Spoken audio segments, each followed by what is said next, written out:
انسان اگر اپنے ارد گرد پھیلی ہوئی اس کائنات پر غور کرے تو یہ جلوہ گاہ یار نظر آتی ہے۔ قدم قدم پر اللہ رب العزت کی قدرت کی نشانیاں نظر آتی ہیں۔ یہ قدرتی مناظر اللہ رب العزت کی صفات کے آئینہ دار ہیں۔ آسمان کی وسعتوں کو دیکھو تو اللہ کی عظمت اور کبریائی سامنے آتی ہے۔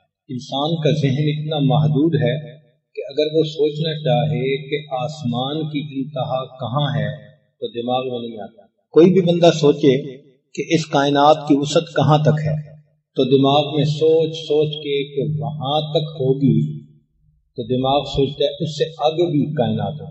تو جس انسان کا دماغ اتنا چھوٹا کہ کائنات کی وسعت کو دماغ میں نہیں لے سکتا وہ اللہ کی ذات کو کیا سمجھتا ہے۔ ہم اگر سمندر کے تلاطم کو دیکھیں، سمندر کے اندر جو موجیں ایک دوسرے کے اوپر گر رہی ہوتی ہیں تو اس کو دیکھ کر اللہ رب العزت کی رحمت کے بے پایہ سمندر کا اندازہ ہوتا ہے۔ سورج کو دیکھیں جو ہر وقت نور برساتا ہے تو اندازہ ہوتا ہے کہ اللہ آپ کی اپنی ذات کے نور کا کیا عالم ہوگا۔ پھول کو دیکھو تو اللہ رب العزت کا جمال نظر آتا ہے۔ شیر کو دیکھو اللہ رب العزت کا جلال نظر آتا ہے۔ حالانکہ ایک جانور ہے شیر مگر اتنی اس میں ہیبت ہے، اتنا خوف ہے کہ بندہ قریب سے جاتا ہے تو رونگٹے کھڑے ہوتے ہیں۔ اللہ جس مخلوق کو آپ نے پیدا کیا اس کا جلال اتنا ہے، اگر آپ کسی بات پر خفا ہوتے ہوں گے آپ کے جلال کا کیا عالم ہوگا۔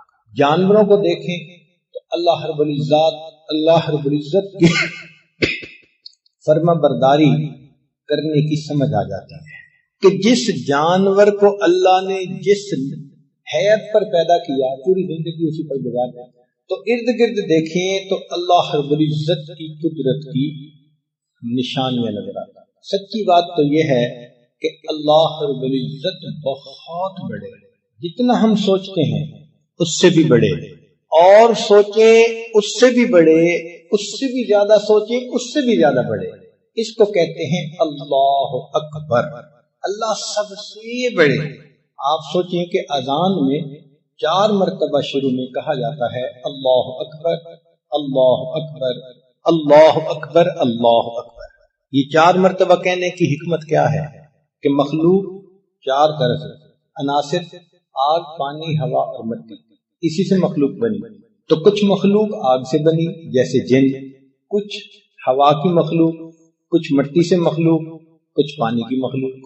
تو جب مؤذن اللہ اکبر کہہ رہا ہوتا ہے تو وہ پیغام دیتا ہے کہ آؤ اس پروردگار کی طرف جو آگ اور اس کی مخلوق کی طاقت سے بھی زیادہ طاقت والا ہے، جو مٹی اور اس سے پیدا ہونے والی مخلوق کی طاقتوں سے بھی بڑا طاقت والا ہے، جو پانی اور اس کی مخلوق کی طاقت سے زیادہ بڑی طاقت والا ہے، جو ہوا اور اس کی مخلوق کی طاقتوں سے بھی زیادہ بڑا ہے۔ کبھی آپ نے پانی کی طاقت دیکھی؟ اللہ!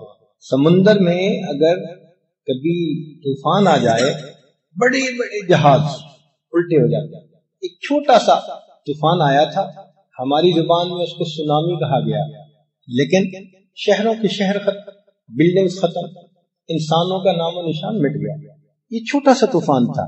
پانی کی اتنی طاقت ہے، آگ اتنی طاقت والی ہوتی ہے کہ جب یہ بڑھتی ہے تو بجھائی نہیں جا سکتی۔ چنانچہ رشیا میں ایک جگہ سفر کرتے ہوئے ہم نے آگ کا ایک شعلہ دیکھا جو پتہ نہیں کتنے فرلانگ اونچا تھا۔ تو میں نے اپنے ساتھی سے پوچھا کہ یہ کیا ہے؟ اس نے کہا جی کہ تیل کا کنواں کھود رہے تھے، ڈگنگ کر رہے تھے، فنی خرابی کی وجہ سے اس میں سے جب تیل نکلنے کا وقت آیا تو آگ لگ گئی۔ اب وہ تیل اتنے پریشر سے نکل رہا ہے کہ آگ لگی ہوئی ہے، پوری دنیا کی کمپنیوں نے کوشش کر لی آگ کو بجھانے کی، سالوں گزر گئے آج تک آگ نہیں بجھی۔ مٹی کی ایک طاقت ہے۔ کیا ہوا؟ رمضان مبارک کا مہینہ، لوگ فجر کے وقت سوئے ہوئے ہیں، ایک جھٹکا سا آیا مٹی میں، زمین میں۔ کشمیر میں کیا ہوا؟ پورے کے پورے مکان زمین کے اندر دھس گئے۔ اللہ اکبر کر۔ ہوا کی طاقت کتنی ہے؟ قوم عاد، ان کو اپنی طاقت پہ بڑا ناز تھا، قد بڑے اونچے لمبے تھے، کہتے تھے من اشد منا قوہ، کون ہے زیادہ طاقت والا۔ اللہ نے ہوا کا عذاب بھیجا فارسلنا علیہم ریحا صرصرا، وہ ہوا مومن کے لیے اتنی مزے کی کہ کہتے تھے کہ بڑی مزے کی ہوا چل رہی ہے، کافر کے لیے اتنی زیادہ سخت تھی کہ ان کو پٹک پٹک کر اس نے زمین پر مارا۔ اگلے دن ان کفار کی لاشیں زمین پر اس طرح بکھری ہوئی تھیں کأنہم اعجاز نخل خاویہ، جیسے کہ کھجور کے تنے زمین کے اوپر لیٹے ہوئے۔ ان مخلوق کی اتنی طاقت ہے، لیکن 4 مرتبہ مؤذن کہہ رہا ہوتا ہے کہ لوگوں تمہیں اس پروردگار کی طرف بلایا جا رہا ہے جس کی طاقت اور قوت آگ کی طاقت سے بھی زیادہ، پانی کی طاقت سے بھی زیادہ، مٹی کی طاقت سے بھی زیادہ، ہوا کی طاقت سے۔ اللہ اکبر کبیرہ۔ اس لیے مرضی ہر حال میں اللہ رب العزت کی پوری ہوتی ہے، مرضی ہر حال میں اللہ رب العزت کی پوری ہوتی ہے۔ آپ سوچئے حضرت آدم علیہ السلام جنت میں ہیں اور دل چاہتا ہے کہ ہمیشہ جنت میں رہیں، اللہ تعالیٰ چاہتے ہیں کہ ان کو دنیا میں بھیجیں، شیطان نے آ کر مشورہ دیا کہ یہ دانا کھا لیں تو ہمیشہ جنت میں رہیں، کھا لیا اور نتیجہ کیا نکلا؟ زمین پر اترنا پڑا۔ تو مرضی کس کی پوری ہوئی؟ اللہ رب العزت۔ حضرت نوح علیہ السلام اللہ کے پیغمبر علیہ السلام، طوفان آ چکا، کشتی میں سوار ہیں، سگا بیٹا سامنے کھڑا ہے، فرماتے ہیں یا بنی یرکم معنا، اے بیٹے ہمارے ساتھ کشتی میں سوار ہو جاؤ۔ بیٹا نہیں سنتا، نہیں بات مانتا۔ آج کل بھی تو ایسا ہوتا ہے، باپ دین کی کشتی میں سوار ہے اور بیٹا فسق و فجور کے طوفان میں ہے تو باپ کہتا ہے یا بنی یرکم معنا، بیٹے نیک بن جاؤ، او ہمارے ساتھ کشتی میں سوار، نہیں سنتا۔ حضرت نوح علیہ السلام کی اتنی چاہت ہے لیکن بیٹا بالآخر فحال بینہم الموج فکان من المغرقین، والد کی آنکھوں کے سامنے غرق ہو گیا۔ تو مرضی کس کی پوری ہوئی؟ اللہ رب العزت۔ ایک موقع پر نبی علیہ السلام نے دل میں ارادہ فرما لیا کہ میں شہد استعمال نہیں کروں گا کہ اس میں ایک خاص قسم کی مہک آتی ہے۔ جب ارادہ فرما لیا تو رب کریم کی طرف سے محبوبانہ خطاب آ گیا، یا ایھا النبی لم تحرم ما احل اللہ لک تبتغی مرضات ازواجک واللہ غفور۔ اس کے بعد نبی علیہ السلام نے دوبارہ شہد کا استعمال شروع فرما دیا تو مرضی کس کی پوری ہوئی؟ تو یہ بات دل میں بٹھا لیجئے کہ اللہ رب العزت سب سے بڑے ہیں اور مرضی ہر حال میں اسی اللہ کی پوری۔ اس لیے اللہ کے سامنے کسی کی بڑائی نہیں چل سکتی۔ آپ غور کریں کہ 2 بندے ایسے ہیں جن کو جنت کی خوشبو نہیں مل سکتی، جو جنت میں قدم نہیں رکھ سکتے۔ کون؟ ایک مشرک۔ فیصلہ کر دیا ان اللہ لا یغفر ان یشرک بہ ویغفر ما دون ذلک لمن یشاء، اللہ تعالیٰ مشرک کو معاف نہیں کریں گے، اس کے سوا کوئی گناہ لے کر آئے گا چاہیں گے اللہ معاف کر دیں گے۔ اور ایک فرمایا حدیث پاک میں کہ لا يدخل الجنہ من کان فی قلبہ مثقال ذرۃ من کبر، جس کے دل میں ذرہ کے برابر بھی تکبر ہوگا وہ جنت میں نہیں داخل ہو سکتا۔ نہ متکبر اور نہ متکبر کہتے ہیں جو اپنے کو بڑا سمجھے، اور مشرک کہتے ہیں جو مخلوق میں سے کسی کو بڑا سمجھے۔ بڑا سمجھتا ہے تو سجدے کرتا ہے نا، تو جس نے اپنے کو بڑا سمجھا اس پر بھی جنت حرام، اور جس نے مخلوق میں سے کسی کو بڑا سمجھا تو بڑا کون ہے؟ اس لیے جب ہم اللہ اکبر کہتے ہیں تو مانا ہوتا ہے کہ نہ میں بڑا نہ کوئی اور بڑا، بڑا کون ہے؟ اللہ رب العزت ہی بڑے ہیں۔ دن میں 5 مرتبہ مسجد بلایا تاکہ تم دنیا کے کاموں میں لگے ہوئے ہو، شاید سبق تم بھول جاؤ، تمہیں یاد دہانی رہنی چاہیے اللہ اکبر کے الفاظ سے، آؤ اس ذات کی طرف جو سب سے بڑی ذات ہے، تاکہ تمہیں تمہارا مقصد یاد رہے۔ اسی لیے اس اللہ اکبر کے الفاظ کو سن کر شیطان بھاگتا ہے۔ مؤذن اللہ اکبر کہتا ہے، حدیث پاک میں آتا ہے اس کو سنتے ہی شیطان دور بھاگتا ہے۔ 2 کلام ہیں جن سے بھاگتا ہے، ایک اللہ اکبر اور ایک جب لا حول ولا قوت الا باللہ پڑھا جاتا ہے پھر بھی شیطان بھاگتا ہے، ری خارج ہوتی ہے۔ اللہ کی عظمتیں اس کے سامنے۔ جبریل علیہ السلام اتنے بڑے ہیں، پر پھیلائیں تو ایک پر سے مشرق کو ڈھانپ دیں اور دوسرے پر سے مغرب کو ڈھانپ دیں، زمین پر کھڑے ہوں تو ان کا سر آسمان کی بلندیوں کو چھوئے، طاقت اتنی ہے۔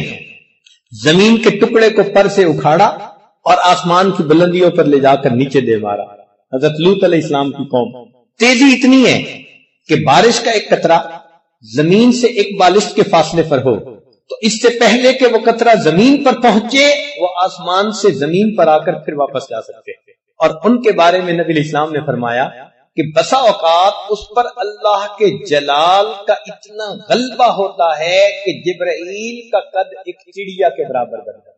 اللہ کی عظمت ایسی ہوتی ہے، کانپتے ہیں۔ ہمیں اپنے دلوں میں اس اللہ کی عظمت کو بٹھانا چاہیے تاکہ گناہوں کا چھوڑنا آسان ہو۔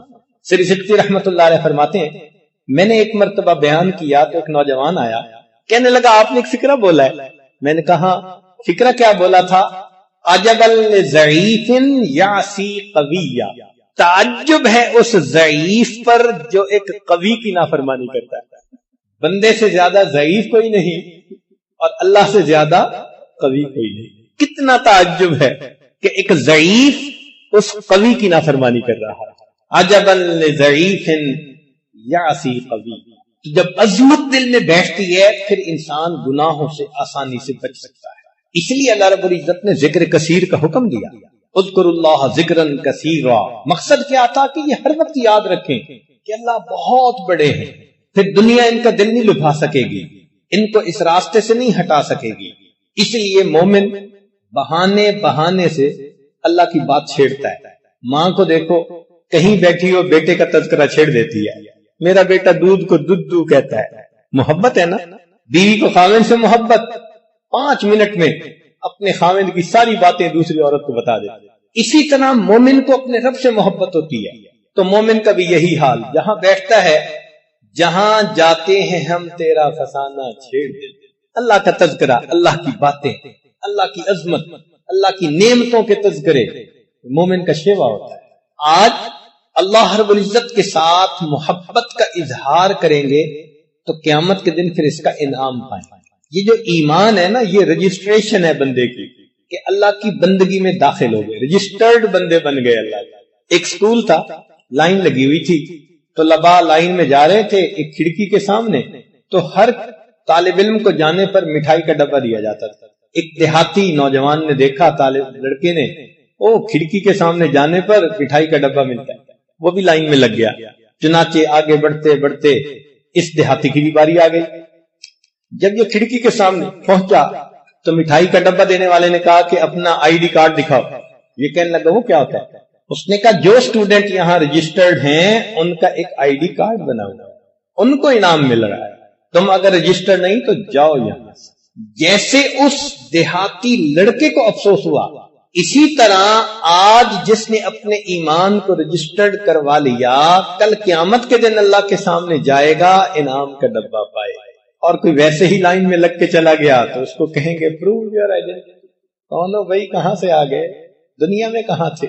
اسی لیے جیسے بچے کا تعلق ماں سے ہوتا ہے نا، ہر چیز میں اپنی ماں کی طرف دیکھتا ہے، مومن کا تعلق اسی طرح اپنے پروردگار کے ساتھ، ہر معاملے میں اللہ پہ نظر، ہر معاملے میں اللہ پہ۔ ایک بزرگ کہیں تشریف لائے ہوئے تھے تو صاحب خانہ نے اپنے چھوٹے بچے کو اٹھایا ہوا تھا، وہ لے آیا، ان کے پاس کوئی میٹھی چیز تھی، انہوں نے بچے کو دی، بچے نے لینے سے انکار کر دیا، دوبارہ کہا لے لو، بچے نے انکار کر دیا۔ اب یہ بڑی عجیب چیز ہے، حالانکہ بچے کے اندر ٹیمپٹیشن ہوتی ہے میٹھی چیز کھانے کی، سویٹس کھانے کی، اس کی عمر میں گروتھ کا تقاضا یہ ہے کہ وہ میٹھا کھائے، اس لیے بچے میٹھے کے پیچھے پاگل ہوتے ہیں۔ لیکن جب اس بچے کو مٹھائی پیش کی تو اس نے باپ کی طرف دیکھا اور مٹھائی لینے سے انکار کر دیا۔ جب 2 مرتبہ ان بزرگوں نے کہا تو پھر اس بچے کے والد نے بچے کو کہا کہ بیٹے لے لو، یہ ہمارے حضرت جی ہیں۔ تو جب انہوں نے کہا تو بچے نے اس وقت وہ مٹھائی لی، ان بزرگوں کی آنکھوں میں آنسو آ گئے۔ تو وہ صاحب خانہ جو تھا وہ معذرت کرنے لگا، جی بچے نے بدتمیزی کر دی اور آپ سے مٹھائی نہیں لی، آپ اس کو محسوس نہ فرمائیں۔ وہ کہنے لگے نہیں، اس لیے آنکھ سے آنسو نہیں آئے، بلکہ مجھے یہ خیال آیا کہ اس کے اندر میٹھا کھانے کی چاہت بھی ہے۔ پھر بھی جب میں نے اس کو 1-2 دفعہ مٹھائی پیش کی، اس نے اپنے ابا کو دیکھا، کاش میرا بھی ایمان ایسا ہوتا کہ میں بھی ہر معاملے میں اپنے ربا کو دیکھ لیتا۔ ہم بھی تو باہر نکلتے ہیں، نیلی پیلی مٹھائیاں ہوتی ہیں نا، تو وہ مٹھائی کی طرف للچا کے دیکھنے کی بجائے ہم بھی تو ربا کو دیکھیں نا، کہ رب چاہتے ہیں تو دیکھوں گا، نہیں چاہتے تو آنکھ اٹھا کے بھی نہیں دیکھتے. تو یہ اللہ رب العزت کی عظمت مومن کو دل میں بٹھانی پڑتی. اب یہاں ذہن میں یہ بات رکھیے کہ اللہ رب العزت نے جس طرح اس کائنات کو پیدا کیا تو اس کائنات میں جو حالات عدلتے بدلتے ہیں وہ بھی اللہ کی منشا سے. اللہ تعالیٰ مغیر الاحوال ہے. دن عدلتے بدلتے ہیں. وَتِلْكَ الْأَيَّامُ نُدَاوِلُهَا بَيْنَ النَّاسِ. ہم انسانوں کے درمیان یہ دل عدلتے بدلتے رہتے ہیں. نہ کسی پر ہمیشہ خوشی، نہ کسی پر ہمیشہ غم، نہ ہمیشہ صحت، نہ ہمیشہ بیماری. حالات عدلتے بدلتے ہیں. اور اس لیے بدلتے ہیں کہ اللہ تعالیٰ اپنے بندے کو مختلف حالات میں آزماتے ہیں. اب کوئی بندہ اگر مصیبت اور پریشانی میں پھنس جائے وہ پریشان ہوتا ہے کہ یہ مصیبت ختم ہی نہیں ہوتی. تو اس میں اصول یہ سمجھیں کہ مصیبت اللہ رب العزت ہی کی طرف سے آتی ہے. قُل لَن يُصِيبَنَا إِلَّا مَا كَتَبَ اللَّهُ لَنَا. کہہ دیجئے ہرگز تم کو کوئی پریشانی نہیں پہنچتی مگر وہی جو اللہ نے مقدر میں لکھی ہوتی ہے. تو جب مصیبت آتی اللہ کی طرف سے ہے تو مصیبت کے ختم ہونے کے لیے رجوع بھی اللہ کی طرف کرنا چاہیے.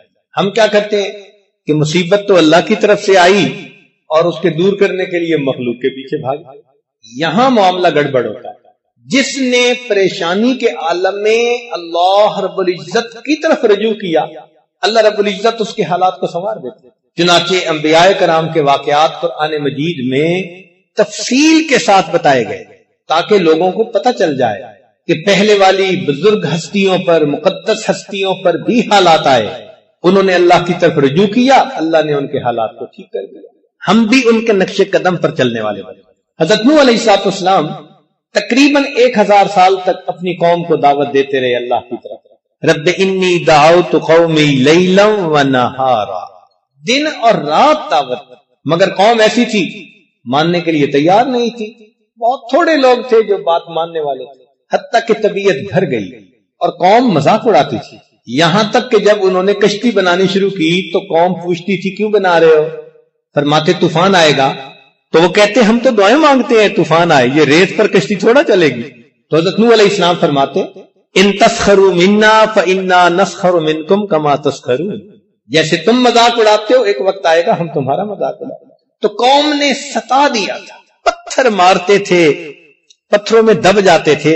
جبریل علیہ السلام بسا اوقات آ کر پتھروں سے ان کو نیچے سے نکالتا. اکیلے تھے. کتنا دل پہ انسان کے غم ہوتا ہے. آپ کسی کو چند دن بات سمجھائیں نا آپ تنگ آ جائیں گے.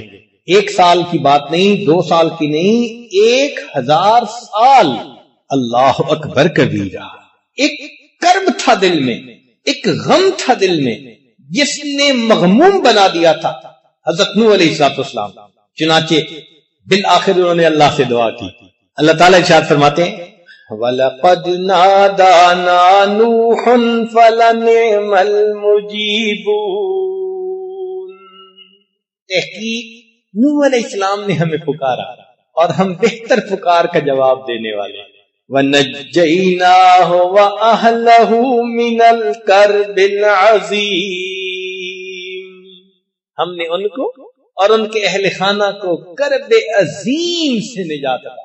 تو اس کرب سے، ان مصیبتوں سے، دکھ سے بچانے والا کون ہے؟ اللہ رب العزت. یہاں ایک اور بات بھی سمجھ لیجیے. حضرت نوح علیہ السلام کے بعد حضرت موسیٰ علیہ السلام اور حضرت ہارون علیہ السلام دونوں پیغمبر فرعون کی طرف بھیجے گئے. انہوں نے جا کر دعوت دی مگر فرعون نے اپنی حکومت کے نشے میں ان کی قوم کو پیس کے رکھ دیا. یذبحون ابناءکم ویستحیون نساءکم. بیٹیوں کو زندہ چھوڑ دیتے، بیٹوں کو قتل کر دیتے. آپ ذرا سوچیں کتنا جابر بادشاہ ہوگا. آج کسی کے بچے کو کوئی ناحق قتل تو کروا کے دیکھے، اگلے دن اس کو اپنی حکومت چھوڑنی پڑ جائے گی. ایک بچے کے اوپر ایسا پاسبل ہے اور وہاں سینکڑوں نہیں ہزاروں بچے قتل کروائے. نہیں کوئی کر سکتا تھا. اس قوم کے اوپر فرعون کا کتنا ہولڈ ہوگا، کتنا جابر بادشاہ ہوگا. اس عاجز کو مصر میں فرعون کی لاش دیکھنے کا موقع ملا. یہی اندازاً 6 فٹ کے قریب اس کا قد تھا.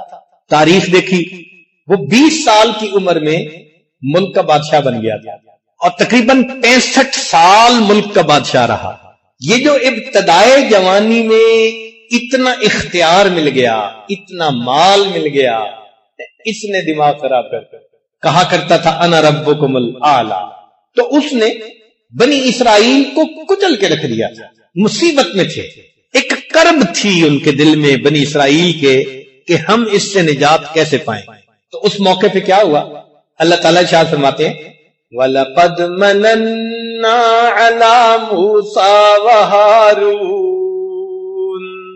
ان الفاظ کو پڑھو نا دل کو سکون مل جائے گا، کیا عظمت ہے اس پروردگار کی، کتنے پیارے انداز سے فرماتے ہیں وَلَقَدْ مَنَنَّا عَلَى مُوسَىٰ وَهَارُونَ، اور ہم نے احسان کیا موسیٰ علیہ السلام پر اور ہارون علیہ السلام پر، وَنَجَّيْنَاهُمَا وَقَوْمَهُمَا مِنَ الْكَرْبِ الْعَظِيمِ، ہم نے ان کو اور ان کی قوم کو کرب عظیم سے نجات دیا۔ ایک اور واقعہ، حضرت یونس علیہ السلام نے اپنی قوم کو تعلیم دی، تبلیغ کی، قوم نہ مانی، حتیٰ کہ انہوں نے یہ فیل کیا کہ یہ ماننے والے لوگ نہیں، ہم اپنی زبان میں کہتے ہیں نا ان تلوں میں تیل نہیں، وہ بھی اسی نتیجے پر پہنچ گئے، اشارہ بھی مل گیا کہ عذاب آئے گا قوم کے اوپر، تو وہ جلدی وہاں سے نکل پڑے۔ اللہ کی شان، ایک بڑی مچھلی نے اپنے پیٹ میں لے لیا، اب پیٹ کے اندر ہیں، کہیں نکل نہیں سکتے، تو اس وقت حضرت یونس علیہ السلام نے اس حصار میں سے نکلنے کے لیے کس کو پکارا؟ اللہ رب العزت کو پکارا۔ اللہ تعالیٰ ارشاد فرماتے ہیں وَظَنُّونِ إِذْ ذَهَبَ مُغَاضِبًا وَظَنَّ أَن لَّن نَّقْدِرَ عَلَيْهِ فَنَادَىٰ فِي الظُّلُمَاتِ، اندھیروں میں اس نے پکارا، کیا کہا؟ اللہ الہ الا انت سبحانک انی کنت من الظالمین، اے اللہ تیرے سوا کوئی معبود نہیں، تو پاک ہے، میں خطا کار۔ اپنی خطا کو مانا اور اللہ کو اس مصیبت سے نجات کے لیے پکارا۔ اللہ تعالیٰ ارشاد فرماتے ہیں فَاسْتَجَبْنَا لَهُ وَنَجَّيْنَاهُ مِنَ الْغَمِّ، ہم نے اس کی اس پکار کو قبول کر لیا اور اس کو غم سے نجات عطا فرمائی۔ وَكَذَلِكَ نُنْجِي الْمُؤْمِنِينَ، ہم ایمان والوں کو ایسے ہی نجات عطا فرمائیں۔ اگر ہم اللہ کو پکاریں گے تو کرب سے، غم سے، مصیبت سے، پریشانی سے وہ پروردگار ہی ہمیں بچانا۔ آج ذرا سی کوئی بات ہوتی ہے بھاگتے ہیں عملیات والوں کے پیچھے، کیا فائدہ ایمان خراب کرنے کا؟ جاؤ تو کسی صاحب شریعت بندے کے پاس جاؤ، کم از کم شریعت پہ عمل تو ہو۔ تو مصیبت میں اللہ ہی کی طرف رجوع کرنا ہے ہمیں، جس نے پریشانی بھیجی وہی پریشانی سے ہمیں نجات دے سکتا ہے۔ چنانچہ اللہ رب العزت کا یہ وعدہ ایمان والوں کے ساتھ کہ اگر ہم اللہ کے احکام پر ثابت قدم رہیں گے وہ رب کریم ہمیں ہر مصیبت، ہر پریشانی سے نجات دیتا ہے۔ چنانچہ ایک اور واقعہ، سیدنا ابراہیم علیہ السلام اپنی قوم میں اکیلے، قوم شرک کرتی ہے، نمرود کو خدا مانتی ہے، بتوں کی پوجا کرتی ہے، ابراہیم علیہ السلام توحید خالص پر عمل کرنے والے۔ ایک موقع پر قوم نے کوئی فنکشن منانا تھا، کہنے لگے چلو، تو انہوں نے ان کو تو معذرت کر دی، ایکسکیوز کر دیا، فرمایا انی سقیم، میری طبیعت ٹھیک نہیں ہے۔ واقعی اس کفر و شرک میں ان کو دیکھ کے کتنی طبیعت بیدار ہوتی ہوگی ان کی۔ قوم چلی گئی، پیچھے ان کے بت اکیلے تھے۔ ابراہیم علیہ السلام نے بھی کیا مزے کا کام کیا، ایک کلہاڑا لیا، فجعلہم جزازا الا کبیرا، سارے بتوں کے ٹکڑے ٹکڑے کر کے وہ جو بڑا بت تھا نا اس کے کندھے پہ کلہاڑا رکھ دیا۔ اب قوم آئی، اس نے اپنے معبودوں کا حشر دیکھا، کہنے لگے کہ یہ کام کس نے کیا؟ تو ان میں سے کسی نے کہا کہ انا سمعنا فتى يذكرهم يقال له ابراہیم، ہم نے ایک نوجوان کو سنا ہے نام ابراہیم، وہ ان بتوں کے بارے میں اس طرح کی کوئی باتیں کرتا تھا ناگواری، اسی نے لگتا ہے کیا ہوگا۔ چنانچہ حضرت ابراہیم علیہ السلام کو انہوں نے پکڑ لیا، پوچھا، آپ نے فرمایا کہ بڑے سے پوچھو، بھئی جہاں سے مال برآمد ہو چور تو وہی ہوتا ہے نا، تو تمہارے اس بڑے کے کندھے پہ کلاڑا ہے۔ اب وہ ہکے بکے کیا کہیں، نتیجہ کیا نکلا؟ کہنے لگے حرکوہ، اسے آگ میں ڈال دو، وانصروا آلہتکم، اپنے معبودوں کی مدد کرو۔ کیا معبود ان کے پتھر کے بنے ہوئے ہیں، پتلے خدا، موٹے خدا، چھوٹے خدا ہیں، سب کے سب جھوٹے خدا۔ اب اس وقت ابراہیم علیہ السلام کا ساتھ دینے والا کوئی نہیں تھا۔ مفسرین نے لکھا ہے کہ نمرود نے آگ میں ڈالنے کی تیاریاں کی۔ اس زمانے کی عورتیں منت مانتی تھی، میرا بیٹا ہوا تو ابراہیم کی چتا کے لیے اتنے من لکڑیاں ڈالوں گی۔ لکڑیاں اکٹھی کی گئیں، پہاڑ نظر آتا تھا، آگ لگائی گئی، اتنی آگ تھی کہ کوئی قریب جا نہیں سکتا تھا، جھولے پہ بٹھا کے ڈالا گیا۔ ابراہیم علیہ السلام کو آگ نظر آ رہی ہے لیکن اللہ کے ساتھ ایمان پختہ تھا۔ سنیے امام قرطبی رحمت اللہ علیہ اس آیت کی تفسیر میں کیا فرماتے ہیں۔ فرماتے ہیں کہ قالوا حرقوا، قوم کے لوگوں نے کہا کہ ان کو جلاؤ، لما انقطعوا بالحجت، جب ان کی حجت منقطع ہو گئی، اخذتهم عزت باسم وانصرفوا الى طریق الغشم، تو حمیت الجاہلیہ، وہ ظلم کے طریقے پر چل نکلے۔ وقالوا حرقوا، بات تو کر نہیں سکتے تھے، طاقت کے نشے میں، حکومت کے نشے میں کہنے لگے اس کو جلا دو۔ رویہ، یہ روایت ہے، ان قائل هذه المقالۃ هو رجل من الاکراد، فرماتے ہیں کہ یہ بات جو کہنے والا تھا نا کہ ان کو جلاؤ، یہ کرد لوگوں میں سے ایک تھا۔ عراق میں جیسے کرد تھے، ابراہیم علیہ السلام اسی علاقے میں تھے۔ من اعراب فارس ای من بادیتها، دیہاتی بندہ تھا۔ قال ابن عمر و مجاہد و ابن جرید و یقال اسمہ حیزر، اس کا نام مفسرین نے اس بندے کا حیزر لکھا ہے، جس نے یہ بات کہی تھی۔ فخسف اللہ بہ الارض، اللہ نے اس بندے کو زمین کے اندر دھسا دیا۔ فہو یتجلجل فیہا الی یوم القیامہ، فرماتے ہیں کہ وہ قیامت تک زمین کے اندر دھسا ہوا چیختا رہے گا۔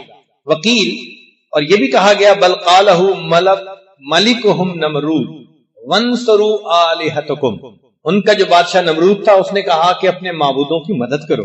بتحریک ابراہیم لأنہ یسبها ویعیبها، اس لیے کہ ابراہیم علیہ السلام نے ان کے بارے میں ناپسندیدہ الفاظ کہے تھے اور ان میں عیب نکالا تھا کہ پوچھو ان سے، اور وہ تو بتا نہیں سکتے تھے۔ وجاء بالخبر، اور خبر میں یہ بات آئی ہے، ان نمرود بنا صرحا طولہ 80 ذراع، اس نے ایک تالاب بنوایا، گڑا، 80 ہاتھ اس کی لمبائی تھی، وعرضہ 40 ذراع، 40 ہاتھ اس کی چوڑائی تھی۔ قال ابن اسحاق وجمع الحطب شہرا، 1 مہینہ وہ اس میں لکڑیوں کو جمع کرتے رہے۔ ثم اوقدوہ، پھر انہوں نے آگ کو جلایا۔ واشتعلت واشتدت، آگ جل پڑی اور سخت شدت اختیار، بھڑک گئی۔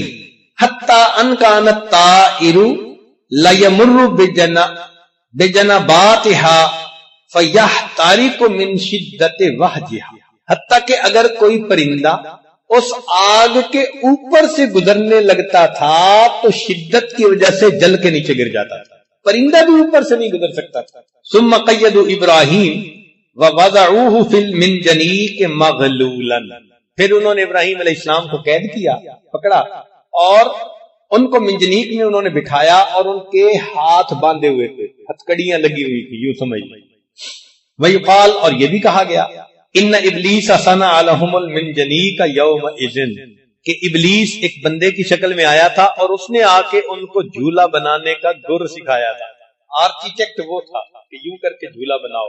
فدجت السماوات والارض ومن فیہن من الملائکۃ وجمیع الخلق، چیخنے لگے آسمان اور زمین اور جو کچھ اس میں ہے، اور ملائکہ اور ساری مخلوق، الا الثقلین، سوائے انسانوں اور جنوں کے۔ انسانوں اور جنوں کے سوا جتنی مخلوق تھی، جب اس نے یہ منظر دیکھا، اتنی آگ جل رہی ہے، اب ایک بندے کے لیے تو چند فٹ کی آگ چاہیے نا، یہ اتنی آگ تھی کہ پرندے قریب سے نہیں گزر سکتے تھے، اور جھولے میں بٹھایا گیا، ہاتھ بندھے ہوئے ہیں، پاؤں بندھے ہوئے ہیں، اب وہ جھولا جھلا کر ان کو ڈالنا چاہتے ہیں۔ تو اس وقت آسمان اور زمین اور اس کے اندر کی جو مخلوق ہے وہ پکار اٹھی، اللہ، کہنے لگی ربنا، اے ہمارے پروردگار، ابراہیم لیس فی الارض احد یعبدک غیرہ، ابراہیم اکیلا ہی تو ہے زمین میں جو تیری عبادت کرتا ہے، اس کے علاوہ کوئی نہیں کرتا۔ یحرق فیک، آپ کی خاطر اس کو جلایا جا رہا ہے۔ فاذن لنا، فی نصرتہ، ہمیں اجازت دے دیجئے کہ ہم ابراہیم کی مدد کر سکیں. آپ کے نام پر جلایا جا رہا ہے نا، تو آپ ہمیں اجازت دیجئے کہ ہم ابراہیم علیہ السلام کی اس موقع پر کوئی مدد کر سکیں. جیسے کسی کو پریشانی میں دیکھ کے کہتے ہیں نا can I help you, what can I do for you, تو ساری مخلوق نے یہی بات کہی کہ اللہ ہم آپ کے ابراہیم علیہ السلام کی مدد کر سکیں. فقال اللہ تعالی، اللہ رب العزت نے فرمایا ان استغاث بشیء منکم او دعاہ فلینصرہ فقد اذنت له فی ذلک، اگر میرا ابراہیم تم سے مدد مانگے یا تمہاری اس دعوت پر مدد کو قبول کرے تو تم مدد کرو، میری طرف سے تم کو اجازت ہے. وَإِن لَّمْ يَدْعُ غَيْرِي، اور اگر وہ میرے کسی غیر کو نہیں پکارتا، فَأَنَا أَعْلَمُ بِهِ وَأَنَا وَلِيُّهُ، تو میں اس کو جانتا ہوں اور میں اس کا سرپرست. سبحان اللہ. جو بندہ اللہ سے لو لگاتا ہے اللہ رب العزت اس کے حالات کو بھی جانتے ہیں، اور پھر اللہ اس بندے کے سرپرست بھی، اس کے نگہبان، اس کے نگران، اس کے سرپرست ہوتے ہیں. تو اللہ تعالیٰ فرماتے ہیں کہ میں اس کا ولی ہوں. فلما ارادوا القاءه فی النار، جب ان لوگوں نے ارادہ کر لیا کہ ابراہیم علیہ السلام کو آگ کے اندر ڈالے، اتاه خزان الماء وهو فی الهواء، ابراہیم علیہ السلام ہوا میں تھے، یعنی منجنیق سے نکل کر آگ میں جانے کے لیے ابھی ہوا کے اندر ہیں. تو پانی کا فرشتہ آتا ہے جو خازن ہے پانی کا، اور وہ آ کے کہتا ہے فقالو، ان فرشتوں نے کہا یا ابراہیم ان اردت اخمدنا النار بالماء، اگر آپ چاہیں تو ہم اس آگ کو پانی سے بجھا دیتے ہیں، ابھی بارش برسا دیں گے تو یہ آگ ختم ہو جائے گی. فقال، ابراہیم علیہ السلام کا یقین دیکھیے، ایمان دیکھیے. لا حاجت لی الیکم، دنیا کے اسباب کی منفی تو اپنی جگہ، فرشتے آئے ہیں تو فرشتوں کو بھی کہہ دیا مجھے آپ کی کوئی ضرورت نہیں ہے. وَأَتَاهُ الْمَلِكُ الرِّيحِ، پھر اس کے سامنے اس کے پاس ہوا کا فرشتہ آیا. فقال لو شئت طیرت النار، اگر آپ کہیں ایسی ہوا چلے کہ آگ کو ہی اڑا کے لے جائے. فقال اللہ، ابراہیم علیہ السلام نے فرمایا نہیں. ثم رفع رأسه الى السماء فقال، پھر اللہ رب العزت پھر انہوں نے آسمان کی طرف سر اٹھایا اور یہ کہا اللہم انت الواحد فی السماء، اے اللہ تو آسمان میں اکیلا ہے. وَأَنَا الْوَاحِدُ فِي الْأَرْضِ لَيْسَ أَحَدٌ غَيْرِي يَعْبُدُكَ غَيْرِي، میں زمین میں اکیلا ہوں، میرے سوا تیری عبادت کرنے والا کوئی نہیں. حسبی اللہ ونعم الوکیل، میرے لیے اللہ کافی ہے، وہی میرے لیے بہتر وکیل ہے. اللہ ایمان دیکھیے کیسا تھا، یقین اللہ کے وعدوں پہ کتنا تھا، بھروسہ کتنا تھا. سامنے آگ نظر آ رہی ہے، ہوا کے اندر ہیں، اب تو لمحوں کی بات ہے، مگر متزلزل نہیں ہوئے. چنانچہ ایک دوسری آیت میں فرماتے ہیں کہ ان ابراہیم حین قیدوہ لیلقوہ فی النار قال لا الہ الا انت سبحانک رب العالمین لک الحمد ولک الملک لا شریک لک. قال ثم رموا بہ فی المنجنیق من مزرب شاسع، پھر انہوں نے اس کو منجنیق میں بٹھا کر دور سے، شاسع دور سے اس کو آگ کے اندر ڈالا. فاستقبلہ جبریل، اس موقع پر پھر جبریل علیہ السلام آئے. جب پانی کے فرشتے کو انکار، ہوا کے فرشتے کو انکار، تو جبریل علیہ السلام تو اللہ کے انبیاء کی مدد پر متعین ہے نا، ان کا تو چارٹر آف ڈیوٹی ہے انبیاء کی مدد کرنا. تو جبریل علیہ السلام اس وقت آتے ہیں. فقال، جبریل علیہ السلام نے آ کر پوچھا یا ابراہیم الک حاجہ، اے ابراہیم what can I do for you, do you need me، آپ کو میری ضرورت ہے. قال اما الیک فلا، ابراہیم علیہ السلام نے فرمایا اگر تو اپنی طرف سے آئے ہو تو کوئی ضرورت نہیں، اگر اپنی طرف سے آئے ہو تو کوئی ضرورت نہیں. فقال جبریل علیہ السلام نے کہا فاسأل ربک، اے ابراہیم خلیل اللہ پھر اپنے رب سے سوال کیجئے.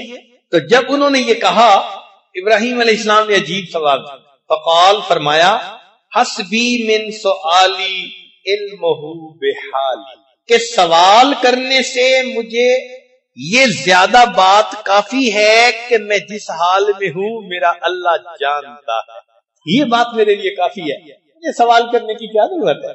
میرا پروردگار دیکھنے والا، جاننے والا، کیا عجیب جواب دیا ہے۔ حسبی من سؤالی علمہ بحالی، فقال اللہ تعالی وہو اصدق القائلین یا نار کونی بردم وسلاما علی ابراہیم۔ رب کریم نے براہ راست آگ کو حکم دیا، اے آگ میرے ابراہیم پر ٹھنڈی اور سلامتی والی ہو جا۔ قال بعض علماء نے یہ لکھا کہ فرمایا کہ جعل اللہ فیہا بردن یرفع حرہا، اللہ نے اس میں ٹھنڈ پیدا کر دی جس نے گرمی کو ختم کر دیا، وحرن یرفع بردہا، اور ایسی گرمی جس نے ٹھنڈک کو ختم کر دیا، یعنی ایئر کنڈیشن۔ آپ آج کے زمانے میں اس کو یوں کہہ سکتے ہیں، نہ آگ محسوس ہوتی تھی نہ یخ ٹھنڈ محسوس ہوتی تھی، بہت ہی ایئر کنڈیشن قسم کا اس میں ماحول بنا دیا گیا۔ فصارت سلامن علی، چنانچہ ابراہیم علیہ السلام پر وہ سلامتی والی بن گئی۔ قال ابو العالیہ ولو لم یقل بردم وسلاما لکان بردھا اشد علیہ من حر، کہ اگر اللہ تعالیٰ بردم و سلامن ساتھ نہ کہتے نا تو اتنی ٹھنڈی ہو جاتی کہ ابراہیم علیہ السلام ٹھنڈ سے مر جاتے۔ تو بردن اکیلا نہیں کہا، وسلاما اور سلامتی والی بھی کہا۔ لو لم یقل علی ابراہیم، اور اگر اللہ تعالیٰ علی ابراہیم نہ کہتے لکان بردھا باقین علی الابد، اس جگہ کی ٹھنڈک قیامت تک اسی طرح موجود رہتی۔ تو فرمایا علی ابراہیم، یعنی ابراہیم جب تک تھے اس وقت تک ٹھنڈی۔ اللہ اکبر کبیرہ۔ وذکر بعض علماء نے یہ لکھا ہے کہ ان اللہ تعالی انزل زربیہ من الجنت فبسطها فی الجحیم، اللہ تعالیٰ نے جنت سے مخملی چادر جیسے زرابی و مبسوطہ، تو وہ چادر یعنی پہنچائی اور اس کو اس آگ کے اندر بچھا دیا گیا ابراہیم علیہ السلام کے لیے۔ ایک عجیب بات وہ فرماتے ہیں کہ جب اللہ تعالیٰ نے فرمایا نا کہ اے آگ سلامتی والی ہو جا، تو اللہ کا یہ حکم جو تھا اس میں یا نار کہا تھا نا، عموم تھا سب کے لیے۔ تو کہتے ہیں کہ اس حکم کے آتے ہی ابراہیم علیہ السلام کی آگ کے ساتھ پوری دنیا میں جہاں آگ جل رہی تھی ہر آگ بجھ گئی، کہ شاید یہ حکم مجھے دیا جا رہا ہے، شاید یہ حکم میرے مالک کا مجھے دیا جا رہا ہے۔ اللہ اکبر، اس مالک ملک کی عظمت کیا ہے۔ تو اللہ رب العزت انسان کو مصیبتوں سے بچاتے ہیں، دنیا کے ظاہری اسباب اگر نہ بھی ہو براہ راست اللہ تعالیٰ اسباب کو حکم فرما کر بندے کے فیور میں ان کو بنا رہا۔ تو یہاں سے یہ بات سمجھ میں آئی کہ ہمیں اللہ رب العزت کے اوپر پکا یقین رکھنا چاہیے، اس کے وعدوں پہ بھروسہ رکھنا چاہیے، اس کے وعدے ہر حال میں سچ ثابت ہوتے۔ جب اللہ تعالیٰ نے حضرت موسیٰ علیہ السلام کو بھیجا نا فرعون کی طرف، تو اس وقت ایک بات کہی، فرمایا لا تخافا، یہ تسنیہ کا صیغہ ہے۔ موسیٰ علیہ السلام، ہارون علیہ السلام دونوں کو حکم ہو رہا ہے کہ تم دونوں خوف نہ کھاؤ، اننی معکما، میں تم دونوں کے ساتھ ہوں، اسمع و ارا، فرعون جو بات کہے گا میں سنوں گا، جو عمل کرے گا میں دیکھوں گا، جب میں دیکھنے اور سننے والا ہوں اور تمہارے ساتھ ہوں تمہیں گھبرانے کی کیا ضرورت ہے۔ تو مومن کے ساتھ اللہ کا یہ وعدہ ہے کہ جو اللہ کے حکموں پر ثابت قدم رہے گا، اس کے ساتھ جو بھی پنگا لے گا اللہ اس کو دیکھے گا اور اللہ اس کو سنے گا، اور جب اللہ ساتھ ہے تو پھر پریشانی کس بات کی۔ اس لیے ایمان والوں کو اللہ رب العزت نے تسلی دے دی کہ میرے بندے اپنے دل میں پرسکون ہو جائیں، ظاہر کی آنکھ سے جو نظر آتا ہے اس پر نہ فیصلہ کریں، اللہ کے وعدوں پر، یہی ایمان کا تقاضا ہے۔ چنانچہ سیدنا رسول اللہ صلی اللہ علیہ وسلم جب ہجرت کا ارادہ فرما چکے تو کافروں نے سوچا کہ ہم ہر قبیلے سے ایک ایک دو بندے لے کے مکان کا گھیرا کر لیتے ہیں، اور جب صبح یہ نماز کے لیے نکلیں گے تو ایک ہی وقت میں حملہ کر کے سب کے سب ان کا کام تمام کر دیں گے۔ پھر قریش کتنے قبیلے والوں سے کیسے لڑیں گے؟ تو یہ پلاننگ تھی ان کی۔ اللہ تعالیٰ ارشاد فرماتے ہیں وَإِذْ يَمْكُرُ بِكَ الَّذِينَ كَفَرُوا، اور یاد کرو اس وقت کو جب آپ کے ساتھ تدبیر کی کافروں نے، لِيُثْبِتُوكَ، کہ آپ کو حبس بے جا میں رکھیں، او یقتلوک، یا آپ کو شہید کر دے، او یخرجوک، یا آپ کو دیس نکالا دے دیں، وَيَمْكُرُونَ وَيَمْكُرُ اللَّهُ، انہوں نے بھی تدبیر کی، اللہ نے بھی تدبیر کی، وَاللَّهُ خَيْرُ الْمَاكِرِينَ، اللہ تعالیٰ بہتر ہے سب سے تدبیر کرنے۔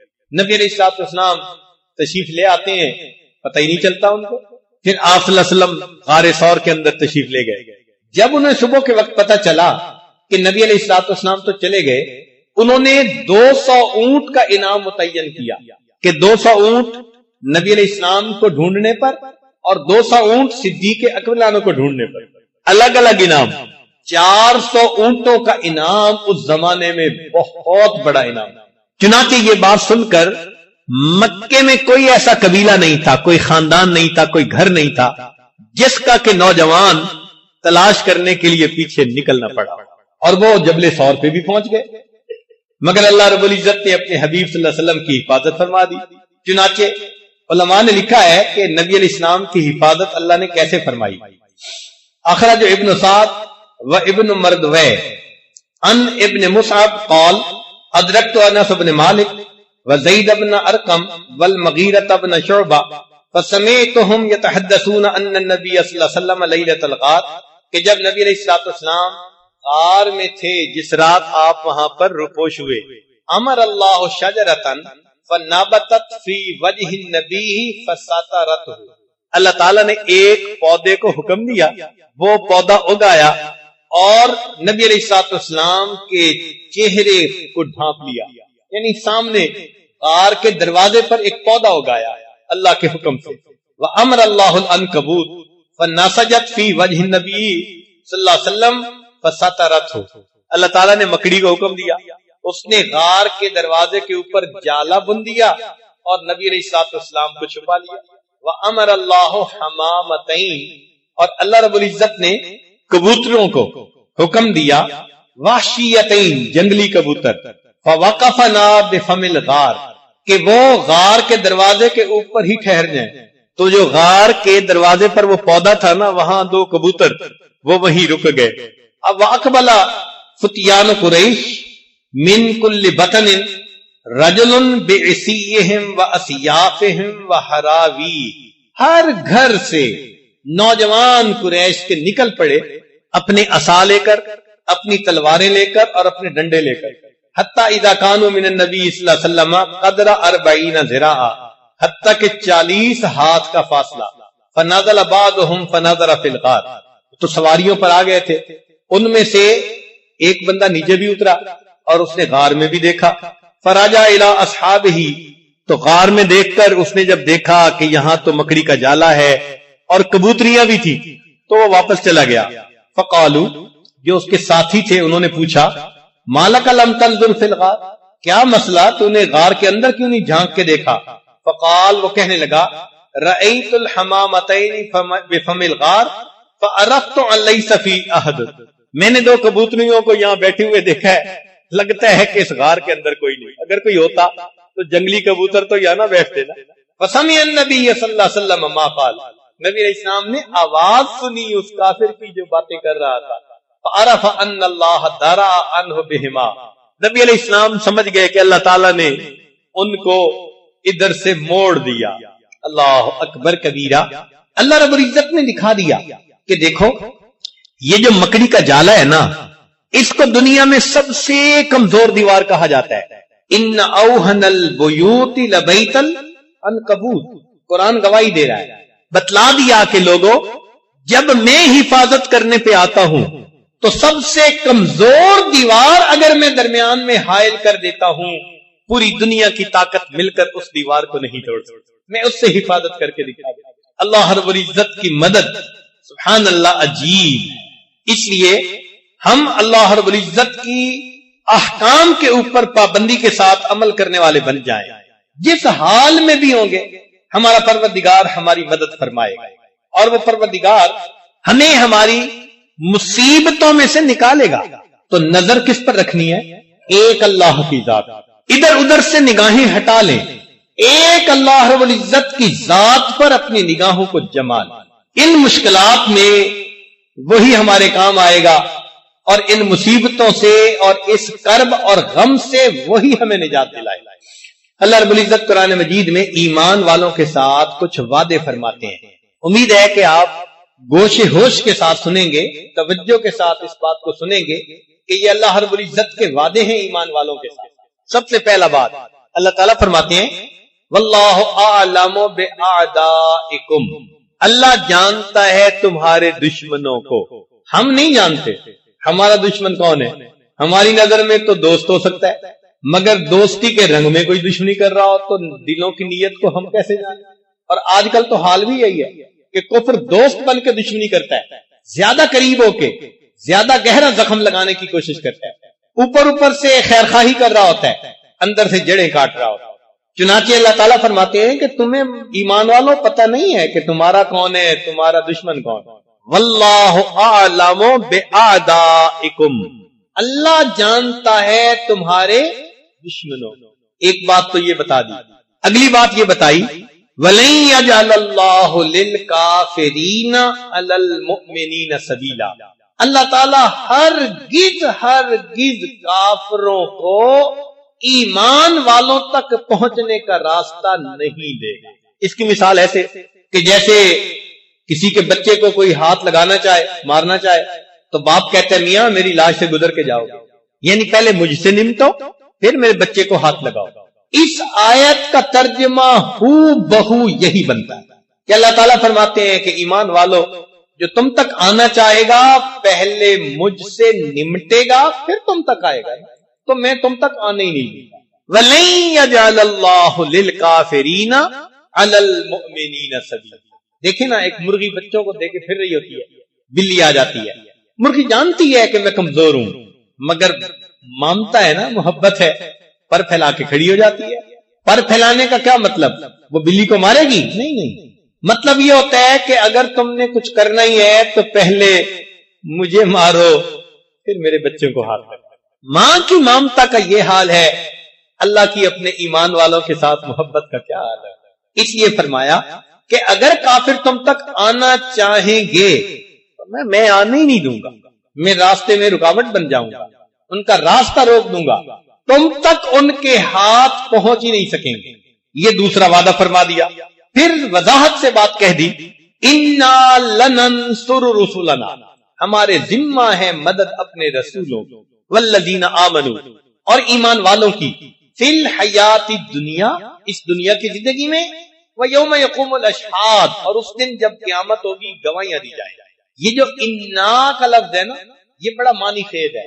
ترجمہ تو یہی ہے کہ ہمارے ذمہ ہے مدد اپنے رسولوں کو۔ سمجھنے کی خاطر ہم اگر اس کا ترجمہ اپنی زبان میں کریں نا تو وہ یوں بنتا ہے ہم پر فرض ہے مدد اپنے رسولوں کی اور ایمان والوں کی۔ اللہ تعالیٰ پہ کوئی چیز فرض نہیں ہے، مگر ترجمہ جو الفاظ ہیں ان کا انداز یہی مفہوم دے رہا ہے کہ ہم پر لازم ہے مدد اپنے رسولوں کی اور ایمان والوں کی۔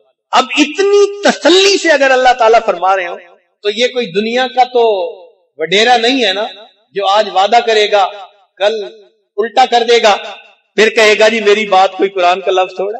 یہ تو خدا کی بات ہے، یہ مالک الملک کی بات ہے۔